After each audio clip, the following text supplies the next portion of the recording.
Hello বন্ধুরা, তো দেখতে পাচ্ছ আমার মেয়ে কেমনভাবে ঠিক কান্না করছে। তো ও খেতে বসলে সম্পূর্ণ ভাত খাবে, ও যতটুকু ভাত খাবে কান্না করতে করতেই খাবে। একবার করে মুখে ভাত নেবে আর একবার করে জল নেবে আর এইভাবে কান্না করবে। তো ও খেতে বসলে কান্না করলে তো অনেকে ভাবে যে আমি ওকে মারছি। তো বাইরে থেকে অনেক কথা বলে যে এলো অনেকগুলো করে মুখে ভাত দেয়, তারপরে মারি খেতে মানে খাওয়াতে নিলে। তো যাই হোক, অনেকগুলো করে ভাত মুখে কি দেখো, ওর যতটুকু খেয়ে অভ্যাস বা যতটুকু আমার ওর মুখে দিয়ে অভ্যাস, আমি ঠিক ততটুকুই দিই।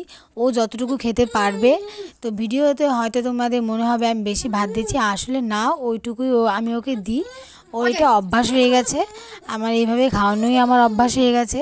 আর আমি ওকে খাওয়াতে বসে না অত সহজে মারি না।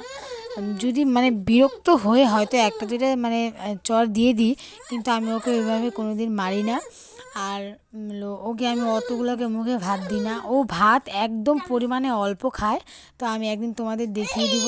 তো ও খেতে বসলে ভীষণ কান্না করে, কোনো কোনো দিন একদম বমিও করে শেষ করে ফেলে। তো যাই হোক, বাই বাই।